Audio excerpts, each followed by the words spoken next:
Hello and welcome to Who Knew, where we're fans of the current series of Doctor Who, where we talk about our likes, dislikes, and insights into this current series. Today's episode is episode 9, The Empty Child. This episode first aired on the 21st of May, 2005. It has the Doctor and Rose return to London during the Blitz and meet a dashing time agent and a creepy kid in a gas mask. Don't you want us to say hello? Hello. What's coming up? Sorry, when did you guys get here? All right, let's go around the table. All right, hello, this is Kelsey. Hi, this is Josh. This is Arlene. Hello, this is Frank. Hi, this is Brian. This is Eugene, and Alburn is a little under the weather today, but we will forge on as he would like us to. Better than under the table.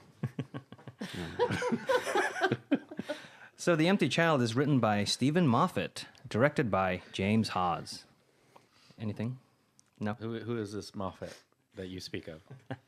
This is the first episode done by Stephen Moffat, and we will see more episodes from him later. Oh, yay. So The Empty Child earned a final ratings of 7.11 million viewers. In this episode, it opens with the TARDIS chasing through space after a metal cylinder.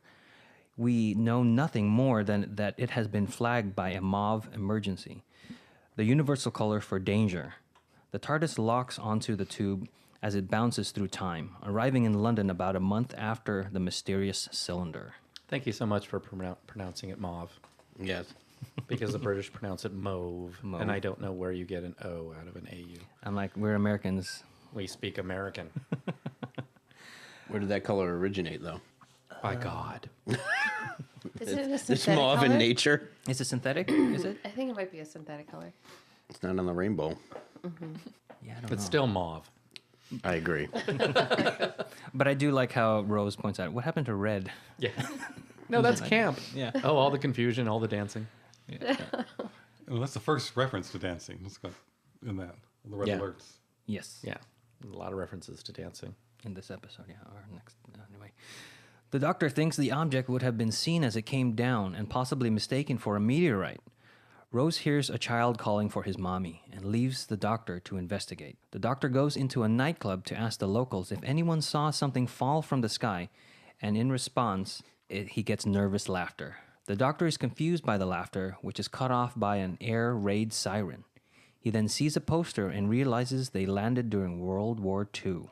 And I was confused at this point because I feel like every time we see the Doctor exit the TARDIS, he explains to Rose, we're in, He's always wrong, though. we're in British. Yeah, but he always has an idea. We're in Britain in World War II. Yeah, but this is one that he is only... very- It might have been distracted by chasing. Something. Okay, I Because was they're going to saying say, that- is that only when he purposely punches in, I'm going to go here, and now we're here, and... No, sometimes they've actually had it written where he's like, oh, I know the time just by the... Smell. Yeah. Right, so that's why I was confused. I was like, what do you mean you have to go figure out where you are and what time it is? Well, because they do let's say the blame Moffat. cylinder, but they do say that cylinder is bouncing through different times. So the TARDIS is locked onto it, so it's following it, but kind of like being dragged behind. So it's not always exactly in the same time and space.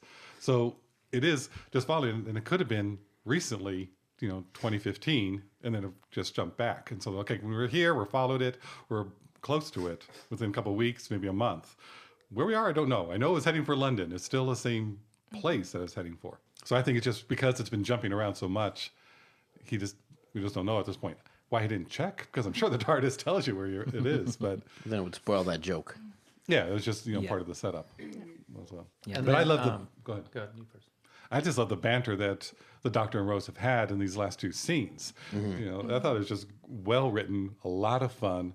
They're talking about, she's just going, well, is that a little bit off? Or is that really technically a little bit? And just how she's saying it is just, I thought it was a lot of fun between the two. And we get our Star Trek reference. Which was what? I can't remember. Do a little Spock.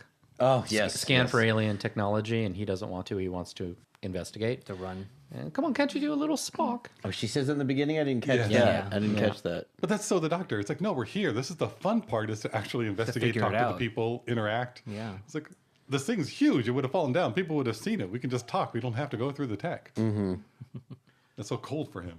Also, when he reintroduces the psychic paper to her. Is this the first reference to John Smith in this In series? this incarnation? Yeah, in this incarnation. I believe so. I think this is the first time he's John Smith. Did it say? Where did it say John Smith? On the psychic paper? Yeah. When she, in the Well, because beginning, they're when walking in and he yeah. says, I'll be, Okay. and she's like, yes, I know the psychic paper. But but his identity on the psychic paper says John Smith. And I think it's the first time in this classic series that he's referred to as John Smith. I was wondering, was there a big gap in when this episode aired? Because I felt like that was delivered with a lot of like exposition in the way that they said it, as if somebody watching never had heard of it before, as opposed to it being something they referenced. I think they just Like, wanted yes, to psychic- remind The people show what was psychic still new. paper is. Yeah. Yeah, We're it still just- early it- on in yeah. the, so, and the psychic paper wasn't in the classic series, so No. people weren't familiar with But this it. is what episode is this? This is like Episode 9. 9, yeah. So I just felt very obvious for something so late in the season for them to explain it so obviously. It is the Ninth Doctor's 9th episode, the golden episode. When did we last get the psychic paper used? Was it? I think it was in the last episode. Was it the long game? Yeah, I think he did in the long game. Yeah. And I think, because Simon Pegg's character knew what it was, didn't he? Say, So that was May 7th, and then The Empty Child aired on May 21st, so the same month. I don't know. It stuck out to me. Okay. I just Yeah, think it they stuck were, out to me too because I was thinking, wait, we've seen the psychic paper before. You don't have to explain it again. But They had to. No, I think they just really did it for the setup of The show later. or the episode. No, later Later on in with the- Jack with and Jack. Rose. It's just Oh, kind yeah. of like I I want can to see that. remind you, This thing Yeah. so exists. you don't miss it. Yeah. Okay. Right, because if someone who happened to not watch it before, if it was just a quick reference, they may have missed it. All right. So meanwhile, outside, Rose sees a young boy in a gas mask on the roof of a nearby building. She climbs up the fire escape to the roof and sees that the boy is on top of a storage compartment. Nothing Storage creepier compartment. than Storage compartment? It's a Star Trek reference, people. Sorry, we had to do All it. right. We're having crossovers. Might as well keep going. There's nothing Way creepier than over my head. a lone kid standing by himself doing nothing. And saying, "Mommy, He could be saying anything like that. Mommy." You'd be saying, "Happy Meal number 1, please." Oh yeah, that's pretty creepy. I think the lighting on him is great. Like it's really just completely black, and then just a highlight, so you can tell it's a gas mask. It's very effective. Yes. I don't know. The Yeah, it's very backlighting. And, creepy. yeah. Yeah. So then after this, Rose seeing the boy, a rope conveniently appears, and Rose grabs onto it to climb the rest of the way. The rope moves away from the building, taking Rose along with it. We see it is attached to a barrage balloon, and Rose sees parts of London on fire as the air raid begins. And she ends up hanging on to that thing for at least a half an hour, Yeah. which Well, she's been doing showtime. that her grip is so strong. But it's also a reference back to the first episode, Rose, where she was a gymnast. So she's got that stamina. All right, still. Skill.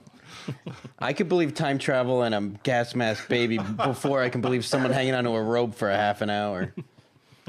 I really don't think it's that long in the story. Cuts itself. back and forth quite a bit. It cuts back and forth, so things are happening simultaneously. Yeah, she doesn't wrap it around her leg. She doesn't do anything. Yeah, she does but- wrap it around her leg. Does she? She All right. does, and then she slides down. I mean, you can see her progressing down that rope to the very end. Okay. With a big Union Jack on her shirt. Right. It was just hysterical. The Doctor heads to the TARDIS while looking for Rose. The phone rings on the TARDIS. Dun dun dun. A girl shows up, Nancy, and tells the Doctor not to answer it. It's not for him. She runs off, and the Doctor answers the phone anyway to hear a child's voice ask, "Are you my mommy?" I wanted to point out here that the phone is blue as opposed to cream. I don't know Okay. if anybody recognized that before, but the phone has always been the phone, and then the wall around the phone has Have been we seen the phone cream. before that moment? I think we have. No, I don't think we. No, because I there's think an this is the first old-fashioned time. one which had the speaker and then the Yeah, it was a Yeah, real this old is an fashioned. pick up old-fashioned phone. differently rather than the regular receiver. But this is the only time we see it this darker blue color. Every time we've seen it before, it's been like a cream white color. But when have we seen it before? or after. Or I'm thinking the older series and after this episode in this current incarnation. I'm just Okay. saying, just pointing that out. All But in other incarnations, the phone works. This is what Yeah, this one, it's just, I guess the doctor fixed it. He said, "Hey, this is kind of nice to have a phone." that's true. Yeah, it's the phone is not supposed to be real. And okay, Anything else? Well, the doctor picks up the cat and just like out of all the things he's ever seen is he'll finally get a companion that doesn't wander off. Because cats never wander off. I think the doctor would be bored with a companion that just stays and does exactly what they're supposed to do. That's not what he's looking for in a companion. He loves that they wander.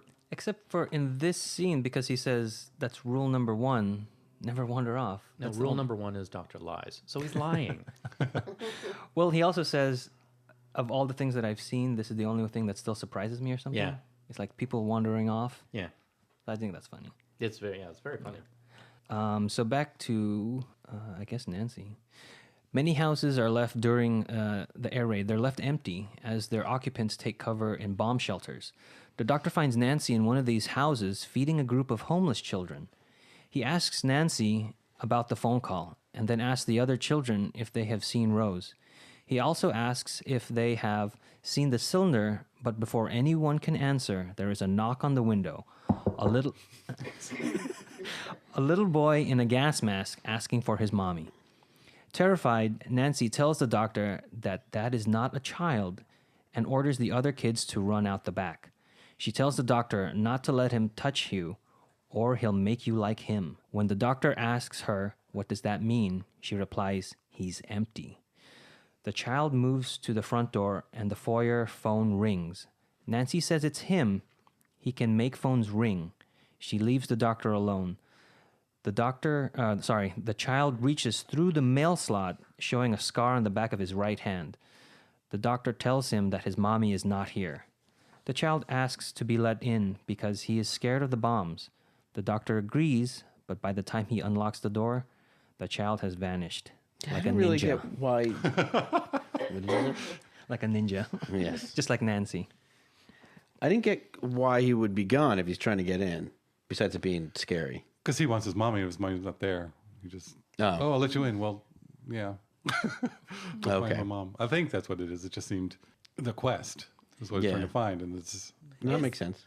Yeah, and is this also the scene where the empty child makes like he speaks through the radio and he speaks through that monkey? The monkey, right. The monkey, symbol? like- Anything that has a speaker. So creepy, Like right? Monkey I Shine, remember the movie watching Monkey this Shine? and just being like, "This is so much creepier than any of the previous episodes." And then when you said it was Moffat's first episode, I'm like, "Oh, well, that's why." And Or, even- my question is that why this episode is so much more creepy than everything else because yeah. Moffat was writing it? Yeah.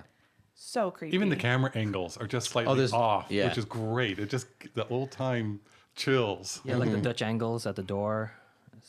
It's just classic scary, but not dumb by the book. And even when the kids were crossing the street and you see the gas POV, mask the POV, point of view, yeah, everything was creep factor. Yeah. And for someone like me who does not like scary movies, it's like episodes like this like make me want to stop watching Doctor Who, but then at the same time keep watching Doctor Who because it's creepy, but then you feel a rush after the It's the scene old behind where- the sofa. Yeah, All the that they say kids hide behind the sofa, peering out so you can still watch it. It was very Twilight Zone-y. Oh yeah, Yeah. because John Barrowman, who plays Captain Jack, says that he remembers watching Doctor Who after he's taken the Saturday night bath, and then his hair is all combed back and still wet, and still behind the couch watching Doctor Who. So this is like, yes, this is supposed to scare kids. And speaking of that, and this adults. I'm scared. speaking of the scare factor, this episode ranked a 5 on the Fear Factor scale, and not the show Fear Factor. But What what's does that mean? Ranked to 5 on Is it the 1 to Fear 5? Factor? Fear They factor warned- scale They is warned a- parents ahead of time. How scary is this upcoming episode Yeah. of Doctor Oh, Who? is that a British I actually thing? thought it Okay. was I actually thought it was called Behind the Sofa No, as the factor scale. There was a scale of behind the sofa scale. Kind of like the American version of PG-13, G. Oh, the TV That they ratings. started Yeah. doing on TVs like a couple decades but ago. this is a little bit more, More Yeah. I think the Fear Factor scale goes from 1 to 4, and this rated a 5.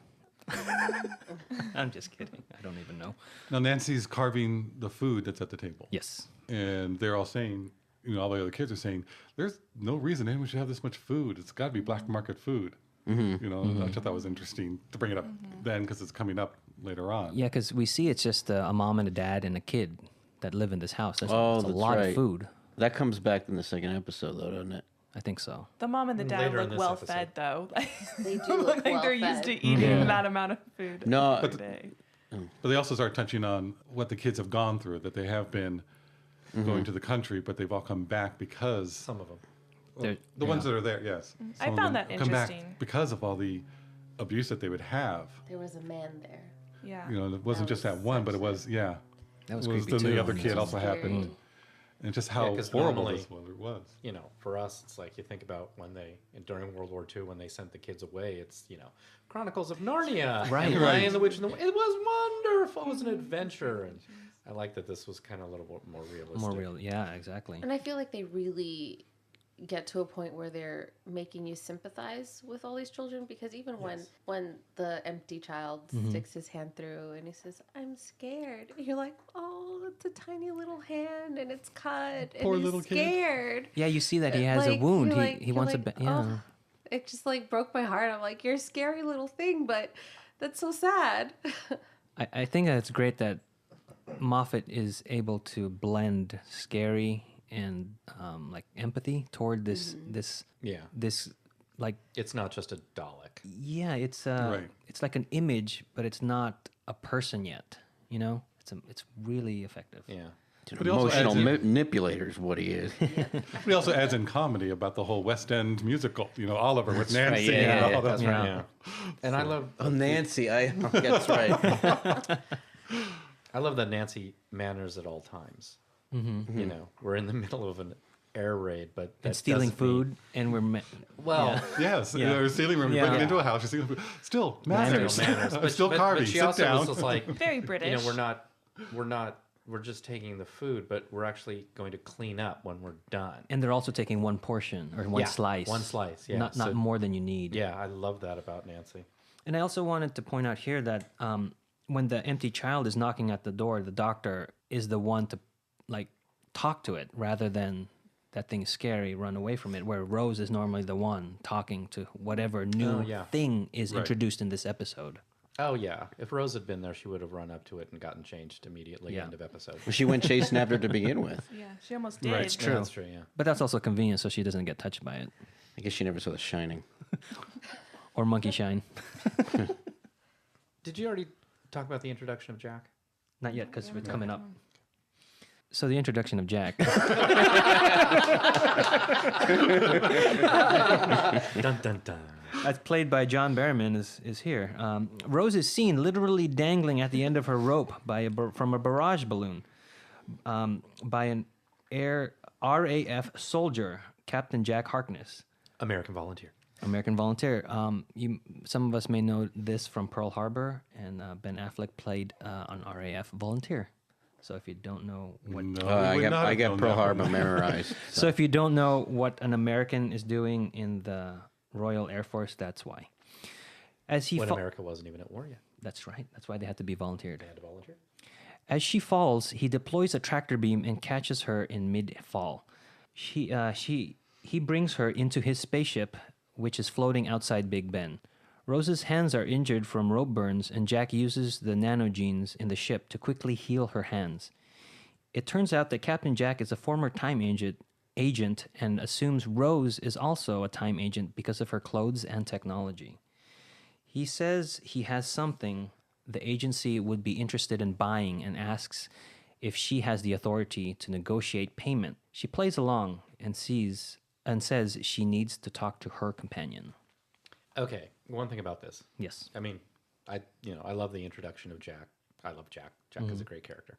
But one thing that gets me is, I mean, we can all pretty much agree that the air raid has gone on for a while now. Quite a while, yeah. It's quite a while. He is standing on a balcony with the windows open and all the lights are on from everybody inside still partying. It looks Unless like that's sort of a yeah. time cut, like even though screen time, it's a while after we saw a bunch of stuff. But she's hanging from the barrage balloon. And remember when we first saw her on the barrage balloon, the planes were already over London. And Yeah. there were existing fires in London. So it's been going on for a while. And it's like, turn the lights off. Yeah. That has always bugged me. I mean, It we serves need the it for the story, plot. yeah, we need it but- for the plot. Well, It's it a also- good cognac. You do not rush good cognac. Well, and also Jack wouldn't be caught dead in bad lighting. But it's one of those things. It's just like it's such a glaring mistake for me, where it's just like they wouldn't do that, but it serves the story, and I can move on. And this is our first introduction of John Barrowman as Captain Jack Harkness, and we will see him later. A lot. Yeah, a lot later. And he's a very sexual person. Yes, and we will find out why. But he's like coming on to Rose. He's coming on to the other. And he checks out her jeans. Yes. But also the other soldier there. Yeah. Who I was Checking out surprised his. smiled at the compliment in 1941. If Jack said that to me, I'd smile. In 1941, you'd smile more to yourself. Well, that's true. Well, I'd smile at Brian smiling at Jack smiling at him. Now we're getting confused. Did you also catch that he called it a cell phone? Thank you, you American. Yes, you. that's right, because they call it American call it you. mobile rather than a cell phone. Yeah, 'cause but Jack that's- Cell is phone American. is interfering with my instruments. Oh, nobody believes that. Yeah, that was funny. Please shut this But that up. doesn't happen anymore.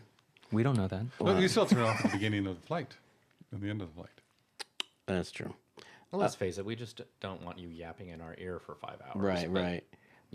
But it was a funny joke. But I love that But because I didn't even catch it until like this today when we were watching it today, going, wait, he says cell phone Because he's that's playing great, 'cause American. he's an So American. Yeah, but the they have terminology. Americans say other British terms throughout the series. I remember catching here and there. Oh, yeah. But that probably was why he said it. Yeah, I'll be sure to point out that minutia It's a little bit more as time goes on. It's a little That's bit more wonderful.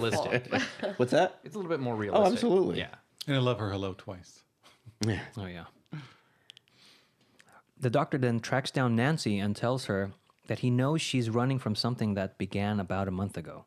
At the same time, the cylinder arrived. He asks Nancy to take him to the cylinder, the bomb that isn't a bomb, but she says it's surrounded by barbed wire and guards. She tells him that if he really wants to go, there is someone he needs to see first. He asks who that is, and she replies, the doctor. Well, I thought that was interesting because I was wondering, with his look, is it another incarnation of his? That's what I thought when it first started. Like, is he already there? Because he's been in Yeah. London during this time period, and he will be in London during this time period as well. So it's a major point in time. He keeps crossing. Yes. He also looked worried too. Mm-hmm. He was like, What? "What's going on?" And I love the phrase, the boy who's not a boy and the bomb that's not a bomb. I just like how they describe that. And here we have another, I guess, jabbing at Christopher Eccleston's appearance with his nose having special powers. And she goes, oh, what about the ears? Well, Nancy can give, so that's fun. She Yeah. can give some good banter, too. Yeah, that's great. The doctor, I'm looking at these people are looking at me that don't remember what we're talking about. But the doctor said, to Nancy, he found her because his nose has special powers. She goes, is that why it's so? And cut herself off. And he's like, what? Go ahead. No, because she won't say how big it is. And then, Right, because she's polite, British, Right. British so manners. are your ears have special powers too? Yeah. I mean, it's just a cute scene of Nancy, I think. I really like Does that. that actress show up again? She looked really familiar. I don't think in Doctor Who. They're just in this two-part from what I understand. Yeah, just this. We will look her up later. Or now. But I will continue. Meanwhile, Jack and Rose continue flirting while dancing atop his spaceship. He tells Rose that he came across a Chula warship that has been parked in London. He will sell it to the time agency, but they will have to reach a price within 2 hours because that is when the Germans will drop a bomb at that location, destroying it. Rose tells him she delegates the business end of things to her companion, so Jack scans the city for alien tech to find him. Finally, a professional. Right. See, Captain Jack is better in every way. Okay. There we go. Why do you have to choose? And is this like the scene where it is explained why this bomb raid has been going on for so long? Sorry, I wanna that go it's back. like historically. I want to go back to the longest Arlene one. when Frank said, you have to choose. I could see her mentally choosing in her mind. Yes, I was. Throughout all the doctors that I've seen, yep, Jack still wins. Sorry, go ahead, Kelsey. No, it's okay.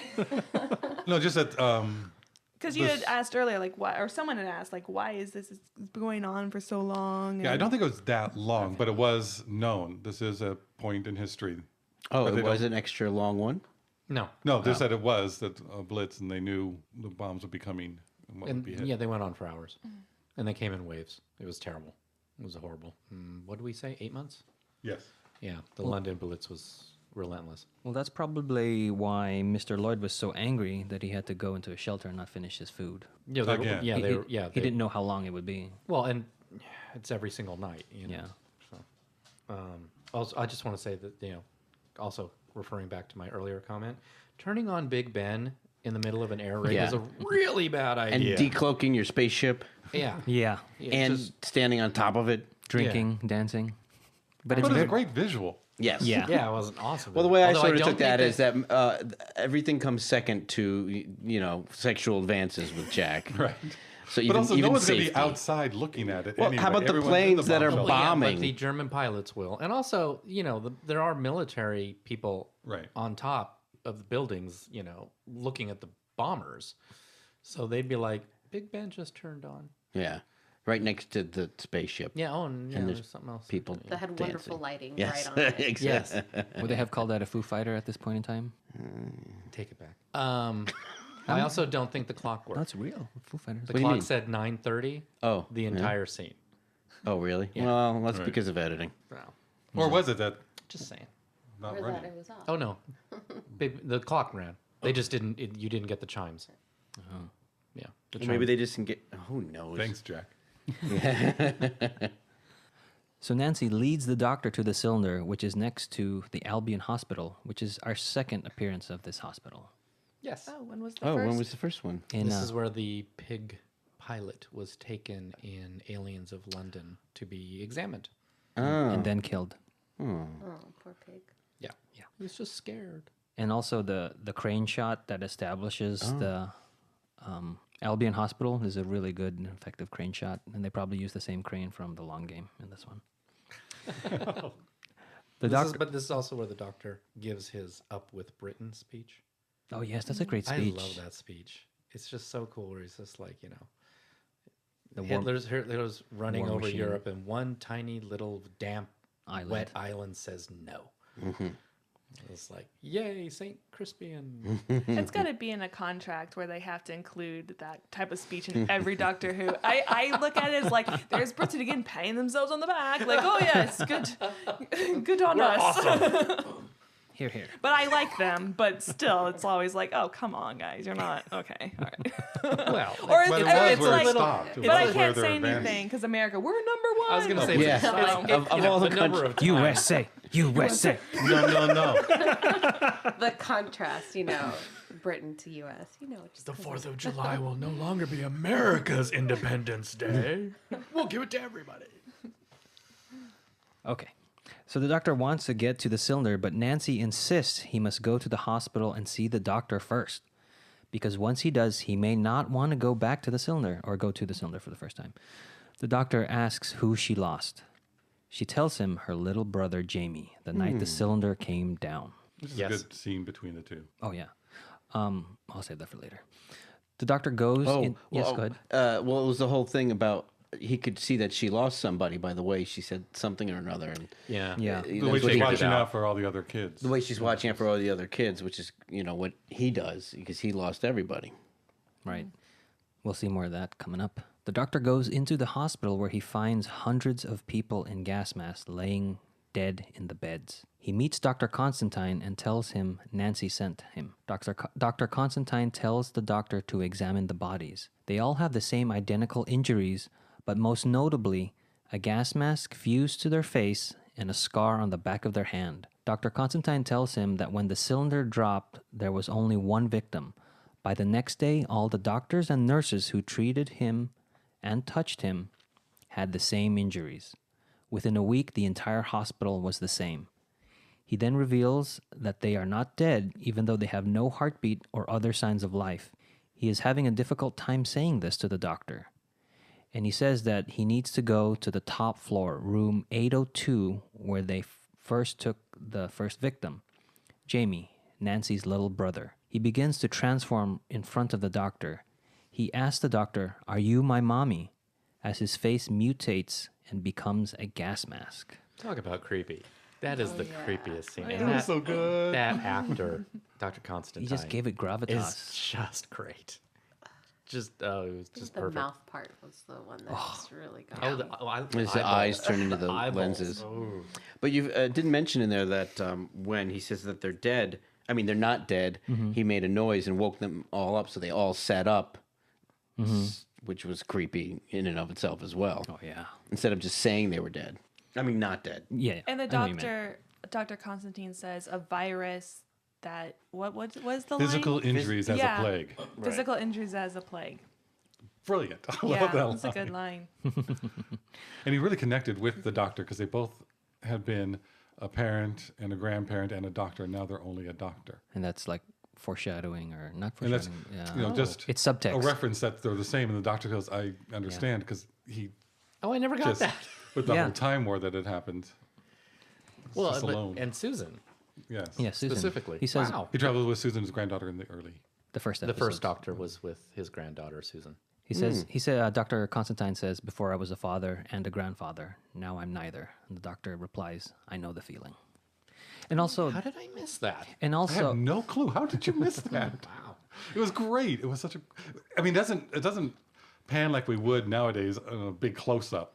it's But just the doctor there. just says They it would do a because he just feels flashback it. to Susan's face or Yeah. something. That's what's great about rewatching everything. It's a very rewatchable show that you're always going to catch something, even if you forgot about it. Yeah, we're still catching things, and I'm still missing things.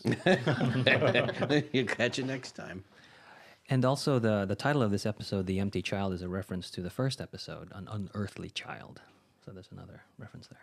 Oh, I didn't get that either. There you go. Good- I- Why was the I first one always- called An Unearthly Child? That's the Because it's first Susan. episode of Doctor Who. The very kind of first. focuses on Susan. In the 60s. Oh, in in the the 60s. very first one. Yes. Oh, Yeah, okay. yeah, yeah. Still haven't watched those. No, the original. Yeah. I now have 2 copies of that. Apparently. And also, is the empty child Jamie or Nancy? Jamie. Oh, it's Jamie. It's Jamie. I didn't know that was a question. Because she says he's empty. Dun, Yeah, I dun, know, but that's the literal. She just has an empty And belly. the Walking Dead are zombies, but He's being really, deep. Who really is the Walking who Dead? really is the Walking Dead? Who? All right, settle down. Come And back. now we're back. Wait, Doctor Who is really the Walking Dead? Yes. All right, your answers and more after the break. Anyway, John Barrowman said that the set where they filmed the Albion Hospital was actually haunted by one of the people working on the set said that it was, and he experienced some stuff. So I swear, there's a ghost. I just thought that was worth pointing out there.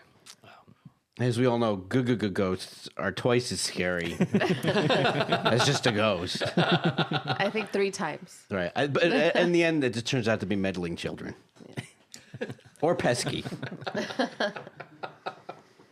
Now, Rose and Jack track the doctor to the hospital, and the doctor demands Jack to tell him about the Chula warship. Jack says that it is really an ambulance and it's empty, just junk. He used it to bait the doctor, thinking the TARDIS was a time agency ship. His plan was to sell them the Chula ship and destroy it before they could find out it was worthless. He claims that the ship has nothing to do with what is going on.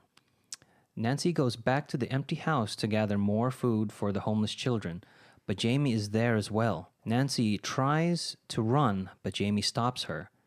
As he slowly walks toward Nancy, across town, all the bodies in the hospital rise up and slowly walk toward the doctor, Rose, and Jack.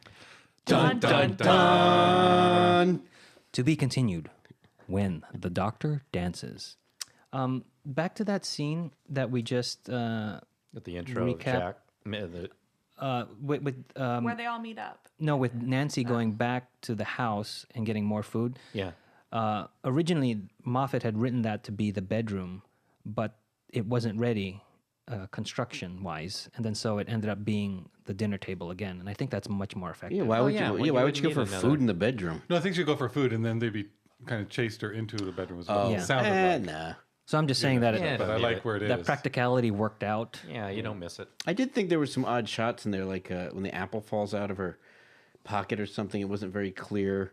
I did. How did it fall out? Yeah, like you know, I mean, all day long I'm looking for stuff like that at my job. So when something doesn't quite match or track, I mean, within a split second you figure out what's going on. But I did think about what were the difficulties on set that they didn't get proper footage yeah. and stuff like that. And I'm sure someone was like, oh, we'll make it work. We'll make it work in editing. Just get a shot like this and it should be fine. It was funny that Rose gave him the name of Mr. Spock. Yeah. Because aren't you tired of Doctor Who? But like I that said the in the first- second paper, it was already John Smith. But I guess she didn't like that one and just thought Mr. Spock was a little bit more.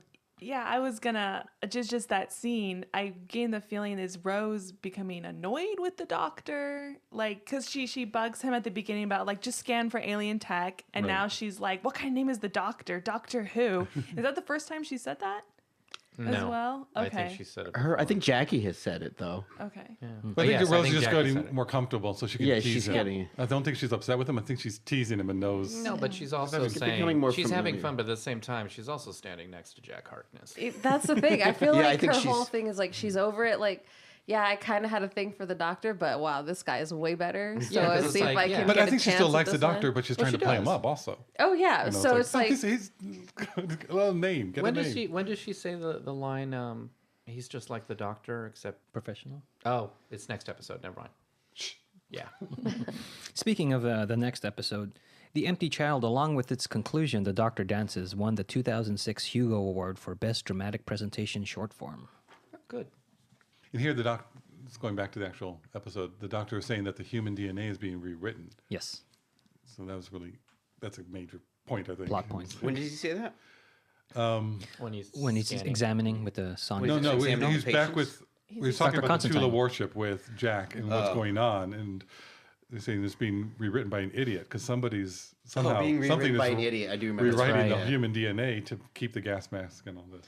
But they're also all connected because when the boy is like, But they haven't corners figured it out. Nancy, they all wake up in the hospital and start coming Right. towards the three of them. Yeah. So So- Jamie has a psychic connection to all the others because he's the first. He's the Right. first, so he's the Right. Or captain. inhabited. and then a psychic connection with like radio waves. Yeah. Yeah. Well, I think He can that's- manipulate anything that has a speaker, anything that has that electronic.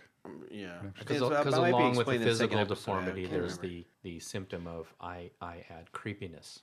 Yes, I mean, they do explain it in the It's next alien. episode. they do. So I Okay. don't, we don't want to give it Yeah. away. Yeah, we'll get that. I also really liked the con that when Jack finally explains what he did, I felt it was like that's like a real planned out con. It wasn't some haphazard like, oh, this didn't work out. Maybe I can, get these guys to give me some money. It was like, this is what I'm going to do. I got to find time agents. And then, so it was an actual, I liked that.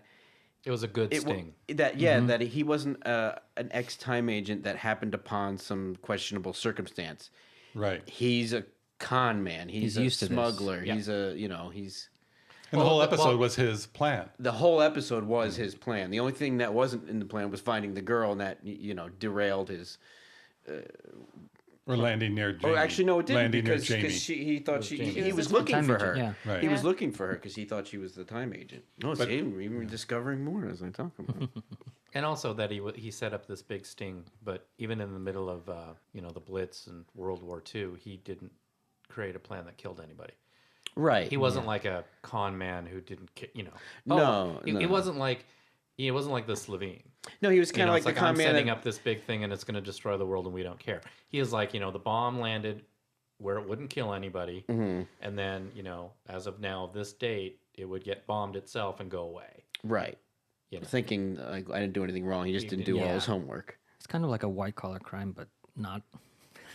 Never mind. It's like the housing crisis. But also being the time agent, he wants to blend in to his surroundings whenever he goes. I also think he just wanted to get that jacket. I think he just went back to the most fashionable era. But he dressed the part, and then I love the banter they had about Rose is just sticking out with the whole Union Jack Yeah. and the sore thumb, and the captain or the doctor being The U-boat captain. yes, Oh, Flag Girl and Yeah. U-boat. Oh, is that why he captain. was making fun of them? Thinking like, why wouldn't you Yeah. dress for the part? Yes. right. But after that, Jack never dresses for the part. He's No, but that's kind what a time agent would do. And that's why it's like, you guys aren't even time agents, you're freelancers because you're not even dressed You right. You stand wouldn't- out like a thumbsuit. How could I have not seen that or registered that earlier? okay, yeah. It's like- So back to Captain Jack. John Barrowman's grandmother actually had a real bomb shelter in Glasgow, Scotland. So he had a lot to relate to with this episode. And furthermore, My mom lived through one. yeah. Yeah, they in Dublin. They were neutral, so they weren't bombed. But then there were bombings going on one night that they all just huddled in their living room, and the Nazis said later that it was pilot error because they were going to Belfast. Oof. And the thing is, they hit the Jewish section of Dublin. Yeah. And so my mom was never. The same. No. But she was liars. They knew exactly what they were doing. Yeah. Oh, yeah. The kids in the original script had a bigger role, but they couldn't film at night because of, I guess, laws or... Oh, labor laws. Yeah, They're very strict. They're stricter than we Were are they in going the to US. sing and pick pockets? probably. That would have been funny. I bet Captain Jack would have been involved. I don't think he's that much 'cause of a he's- pervert. No, No, singer. no singing. Song and dance man. You what on earth? Speaking of songs, the Moonlight Serenade and In the Mood by Glenn Miller are heavily used and through these next two episodes. And Some of my parents' favorites. yeah, they paid to get these rights. I think that was very, very. It sets the time, the It's- period. yeah, It's yeah. very well done. Yes. Also, I read that when the doctor is looking at the hand through the mailbox, and he's like, "There's no one here but us chickens." Oh, well, the one chicken. I found out that the song that Jamie starts playing over the radio right before then is called "No One Here But Us Chickens." Oh, really? So Very that's cool. the doctor recognized the music, and Oh, that's that's what funny. prompted him to say that. I like that. Yeah, because I'd never heard it before. I know. so- Yeah, I'd have to hear it again. That quote was so familiar to me. I'm like, where is it from? And then thank you for clarifying. I always Wanna think talk there's about a. Nancy a little bit. Sure. Because Frank and I were talking about Nancy. Nancy would be a perfect companion. Oh, I think she'd absolutely. be great. Yeah. I think we see that in a lot of episodes, actually. The doctor, we have a third character, minor character, but impresses the doctor. And I always wonder if Rose was not already his companion, would he try to invite, Recruit? Yeah. not try, but would he invite this character to Yeah. be his companion? And then I I also would. think I it's- would have loved to have seen more stories with, that kind of a character, young World War II era. Because lately it's always people in the present. He picks up companions in the present, but it wasn't always that way. He would get some from the future or the past. Yeah, in the classic show, Yeah. they were from all over the place. Oh, yeah? Yeah, and I'd like that. I'd like Yeah. to see yeah. that. So Nancy would have been, I think, and the actress I think could have done Oh, a she's great great. job. Even now, And they could have thrown, Jamie pick into her the up back of if the you TARDIS. know a little bit later in the 50s or in the 60s, however. Because I think the actress and the character are both really Well, good. even in the episode with David Tennant, the Blink episode, it's almost like the companion without the doctor. Right. Yeah, those are doctorless episodes, which we'll talk about in a couple Or episodes. Dr. Ish. Dr. Light. But never play Pictionary with this doctor because he draws. Oh really my bad. goodness. Oh yeah, it's such a horrible drawer. What? That's a pickle? What is this? It's a drawing. It looked like this. Scribble. Well, Scribble. okay. I'm like, I got do one a in the lot of things. backyard. It's like, all right, throw him a roll, get out. Yeah, what is that? Jeez. I guess this doctor doesn't have the ability to draw, but he has the ability to smell. Anyway, would we recommend this episode to a Who Knew viewer? Brian. Yes, emphatically, 100%. This is a yes. I love this episode. I love everything about it. And can I say yes more? Frank. This to me is a quintessential Doctor Who. When I was watching it, I could see this same episode being played with all the different incarnations of the Doctor. I could see this, especially with Tom Baker and all the other ones. They would film it differently if they had this episode back then. Different angles, the effects. Yeah. But I could still see this episode being so Doctor Who. So no. Yes, definitely. This would be a good one to start. That's no for Frank. Arlene. Yes, I think it's a wonderful episode. The only thing is, I was actually talking to a friend earlier today, and he's a really big Doctor Who fan, and his wife walks in every once in a while and kind of watches an episode. And he goes, I actually didn't let my wife watch this episode because she gets scared very easily. So I thought if she watched this, she wouldn't want to watch any other episodes with me. So yes, 100% For you. for me, but for people who get scared easily, no. But if I can, I know we don't usually argue about this, but if you don't like this episode, I don't think you'll like Doctor Who. Yeah. Because Doctor Who It has scary episodes. Yeah. and has so much. So this, I think, is a good caliber for that. That if you really don't like this, most of the series you're not going to like. Yeah. So I invite his wife over and force her to watch it. There you go. Just tie her like right. Clockwork Orange. That's perfect. Just put some cushions behind the sofa That so won't she can jump back there. That won't scare her at all. Just turn on every light in the house. Yeah. Get some alcohol. But tie her down. Josh. Oh, that's right. You're not saying anything.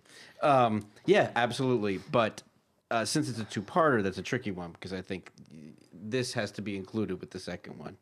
Otherwise, you're just going to be wondering what happened. But everything that you guys just said, the fact that it had all the elements that make it a good episode. Good. Kelsey. Before I say, Arlene, I like that you shared that story because your friend's wife, that was me up until this episode. Like, my husband would be watching it. I'd wander in, watch a few minutes, maybe half an hour, and then wander back out. So were you talking to This- Auburn earlier? Was that the friend you were? Yeah. But this episode almost made me stop watching with him because it was so scary. But then, as I said before, it was also the scariness and the creepiness factor made me keep watching. So my answer would be I would join all of you and say yes, it's a good first episode. I would have to agree, and the majority rules on this one that this is our first majority that. Now, if Auburn Do you want to? could give an opinion, Thumb up what or would thumb his- down? Thumb up. He Thumbs would be up. a yes. Oh, and just trust us on that. So it's We have our first. 100%. This is our first. And A 100 unanimous. We would 100. recommend episode. I would recommend this episode wholeheartedly. This is a good family fun, wholesome quality watching. You can watch it with kids. I think so. 3 Even and though up. it's scary. It's a healthy 3 and up. scary. It's a family-friendly scary. That's true. Yeah. Yeah, It's also historical. You'll learn some stuff about history, Yeah. I think. kind of. Okay, so that Garage wrap. Baroons had cables, not ropes. Anyway, And it's also, if you have a little kids, then you can then start talking to your little kids about war. and What is Hitler it? is. And what is it And good what for? is it good for? Absolutely nothing. Say it again. No. So that wraps up The Empty Child. Do you find this episode particularly scary? And do you pronounce it Mauve or Mauve? Let us know. Email us at whoknewpodcast@gmail.com. Join us next time as we discuss the Dr. Dun, dun, Dances. dun. That's not... Okay, we're not going to do that again. So we will see you next time when the future becomes the present. You've just listened to an episode of Who Knew? Our wonderful theme music is by Michael Grady. You can find his work at theuniverseexplodes.com. You can also find this show on several places. Follow us on Twitter at Who Knew Podcast. Subscribe, review, and listen to us on iTunes and Stitcher or our YouTube channel, youtube.com/Who Knew Podcast. All our episodes are on whoknewpodcast.com. You can leave comments there or email us at whoknewpodcast@gmail.com. This podcast is inspired by Doctor Who, the longest-running sci-fi show in history, and especially the revival spearheaded by Russell T. Davis. Thanks to Russell, Sidney Newman, Verity Lambert, Ron Grainer, and all those involved in the adventures of our favorite Time Lord. Your work continues to inspire and entertain. I think we should practice saying dun dun dun all at the same time. I think See, it'd she be did it in a different tone. hilarious. We're all doing it differently.